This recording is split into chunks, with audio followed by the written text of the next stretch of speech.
Hey guys, welcome to classmate Adda. आज इस video में हम लोग क्लास 12 का हिस्ट्री को देखने वाले हैं। हिस्ट्री में चैप्टर 1 है, ठीक है, जिसका नाम है ईंटें मनके तथा अस्थियां हड़प्पा सभ्यता।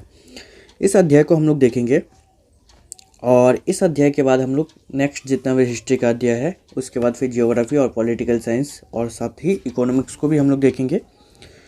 तो जैसे कि मैं एक सीरीज टाइप का स्टार्ट कर रहा हूँ, ठीक है, जिसमें आप लोगों को पहले एनसीईआरटी बुक्स जो है उसका एक चैप्टर को बहुत ही डिटेल में आप लोगों को रीडिंग पढ़ के बताऊंगा और उसके बाद उससे किस टाइप का क्वेश्चन आ सकते हैं आपका एग्ज़ाम में, ठीक है, उसको देखेंगे।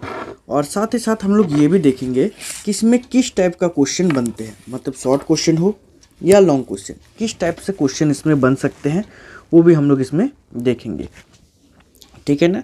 तो चलिए चैप्टर को हम लोग स्टार्ट करते हैं।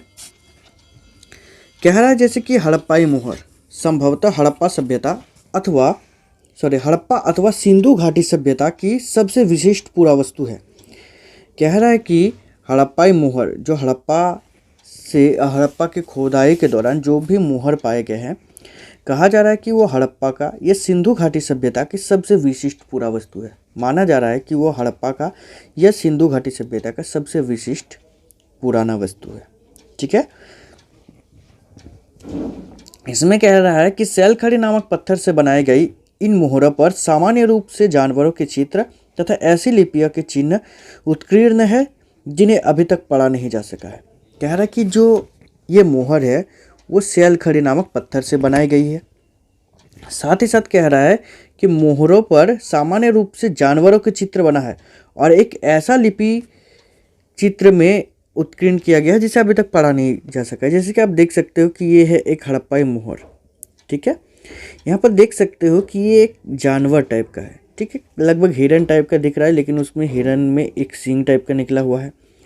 और ये जो है ऊपर में आपको जो दिख रहा है ये है वहाँ का लिपि, ठीक है, जो कि अभी तक पढ़ा नहीं जा सका है, ऐसा लिपि में वहाँ पर लिखा गया था, ठीक है।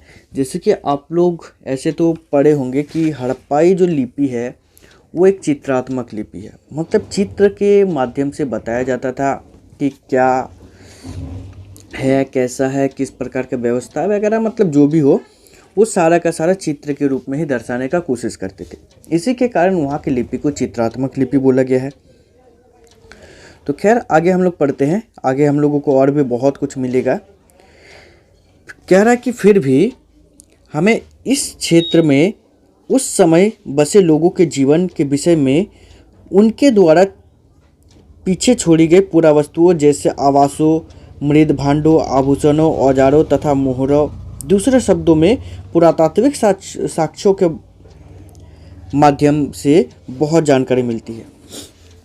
कह रहा है कि फिर भी हम लोग यानी उनके जीवन के बारे में पता करना चाहे तो उन्हीं के द्वारा जो पुरावस्तु जैसे जो पुराने वस्तुएं छोड़ा गया था, जैसे आवास, मृदभांड, आभूषण, औजार और मोहर, ठीक है, इन सभी के साक्ष्यों के आधार पर ही आज हम लोगों को बहुत सारी जानकारियाँ मिल रही है। और हो सकता है कि बहुत सारी जानकारी हम लोगों को सटीक रूप से सही मिल रही है, या ऐसा भी हो सकता है कि उन साक्ष्यों के आधार पर बहुत सारे ऐसे भी जानकारी मिल रही है जो कि सटीक नहीं है, ठीक है ना। कह रहा है आप लोगों को कि अब हम देखेंगे कि हम हड़प्पा सभ्यता के विषय में क्या और कैसे जानते हैं।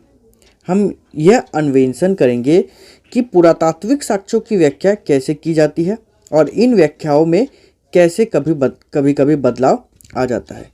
इसमें हम लोग देखेंगे कि पुरातात्विक साक्ष्य जो है उसके विषय में हम लोग कैसे जानते हैं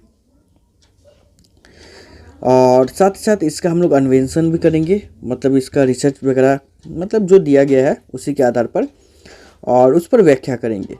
लेकिन कभी कभार इसमें बदलाव आता है और कैसे बदलाव आता है, क्या बदलाव आता है वो भी हम लोग देखेंगे। कह रहा है कि निश्चित रूप से इस सभ्यता के कई पहलू आज भी हमारी जानकारी से परे है और हो सकता है हमेशा ही रहे। कह रहा है कि निश्चित रूप से इस सभ्यता के कई पहलू, बहुत सारे तथ्य, बहुत सारा बात आज हमारी जानकारी से परे है, मतलब हमारी जानकारी से बहुत दूर है और हो सकता है कि आगे भी ये रहेगा। ठीक है, हमारी जानकारी से दूर ही रहेगा। तो ये छोटा सा था आप लोगों का। उसके बाद फिर ये आप लोगों को दिया गया है। आप लोगों को लग रहा होगा कि ये सब पढ़ के क्या फ़ायदा, इसमें भी बहुत फ़ायदा है। आप लोग देखिएगा, इसमें भी बहुत सारा क्वेश्चन निकल सकते हैं। ठीक है ना। जैसे कि आप लोग यहाँ पर देख सकते हैं कि यहाँ पर हम लोगों ने पढ़ा कि मोहर जो है सेलखड़ी नामक पत्थर से बनाई गई थी। आप लोगों को पहला मिला। दूसरा, उसी प्रकार इसमें हम लोगों को और भी क्वेश्चन मिल सकते हैं, तो पढ़ते हैं इसको भी, जो कि है एक आप लोगों को एक्स्ट्रा, जो कि है पारिभाषिक शब्द स्थान तथा काल। इसके बारे में आप लोगों को क्या दिया गया। कह रहा है कि सिंधु घाटी सभ्यता को हड़प्पा संस्कृति भी कहा जाता है। जो सिंधु घाटी सभ्यता है इसको हड़प्पा संस्कृति भी कहा जाता है। कह रहा है कि पुरातात्विक सांस्कृतिक शब्द का प्रयोग पुरावस्तुओं के ऐसे समूह के लिए करते हैं जो एक विशिष्ट शैली के होते हैं और सामान्यतया एक साथ एक विशेष भौगोलिक क्षेत्र तथा कालखंड से संबंध पाए जाते हैं। कह रहा है कि इस संस्कृत शब्द का इस्तेमाल जो है, संस्कृति शब्द का इस्तेमाल किसके लिए कहा जाता है, तो प्रयोग पुरावस्तुओं के ऐसे समूह के लिए करते हैं जो एक विशिष्ट शैली के होते हैं और सामान्यतः एक साथ एक विशेष भौगोलिक क्षेत्र तथा कालखंड से संबंध होते हैं, वो उसकी संस्कृति कहलाती है। ठीक है। साथ ही साथ आप लोगों को यहाँ पर बताया जा रहा है कि हड़प्पा सभ्यता के संदर्भ में इन विशिष्ट पुरावस्तुओं के मोहरे, मनके, बाट, पत्थर के फलक और पकी हुई ईंटें सम्मिलित है। साथ ही साथ आपको कह रहा है कि ये वस्तुएं अफगानिस्तान, जम्मू, बलूचिस्तान तथा गुजरात जैसे क्षेत्रों से मिली है, जो एक दूसरे से लंबी दूरी पर स्थित है। कह रहा है कि ये जो भी वस्तु है, ठीक है ना, जैसे कि मोहर, मनके, बाट, पत्थर, फलक, ये सारा का सारा, या पकी हुई ईंटें, ये सब एक दूसरे से बहुत दूर दूर स्थित है। ठीक है, मतलब जो मिला है ये बहुत दूर दूर पर मिला है, तो इसका अनुमान ये लगाया जा रहा है कि हो सकता है कि ये सभ्यता जितना क्षेत्र का नाम दिया गया है उन सभी क्षेत्रों तक ये फैला हुआ है या फैला हुआ था। ठीक है। अब जैसे कि यहाँ पर आप लोगों को और भी बताया जा रहा है कि इस सभ्यता का नामकरण हड़प्पा नामक स्थान जहाँ ये संस्कृति पहली बार खोजी गई थी के नाम पर किया गया है। और जैसे हड़प्पा इसका नामकरण किया गया है, तो इसका इसीलिए नामकरण किया गया है क्योंकि यही हड़प्पा नामक जो स्थान है, यहाँ पर यह संस्कृति सबसे पहली बार खोजी गई थी। ठीक है ना, और इसीलिए इसका नाम हड़प्पा सभ्यता रखा गया। ठीक है। इस काल का निर्धारण 2600 और 1900 ईसा पूर्व के बीच किया गया है। कह रहा है कि इस समय का जो निर्धारण है वो 2600 ईसा पूर्व से लेकर के 1900 ईसा पूर्व के बीच किया गया है। मतलब ईसा मसीह के जन्म से भी लगभग 2600 साल पहले, 2600 से 1900 साल पहले का है।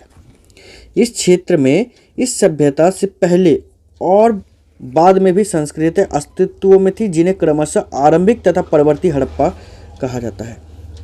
कह रहा है कि जिस हड़प्पा काल के समय का बार हम लोगों का औजार वगैरह जो भी मिला है, कह रहा है कि इसके पहले भी, हड़प्पा सभ्यता से पहले भी वहाँ पर और सभ्यता संस्कृति थी और उसके बाद भी थी। ठीक है ना। जो पहले थी उसको आरंभिक सभ्यता कहा गया, आरंभिक हड़प्पा सभ्यता कहा गया, और जो बाद का है उसको परवर्ती हड़प्पा सभ्यता कहा गया। इन संस्कृतियों से हड़प्पा सभ्यता को अलग करने के लिए कभी कभी इसे विकसित हड़प्पा संस्कृति भी कहा जाता है, और इन संस्कृतियों से हड़प्पा सभ्यता को अलग करने के लिए कभी कभी इसको विकसित हड़प्पा सभ्यता भी कहा जाता है। ठीक है ना।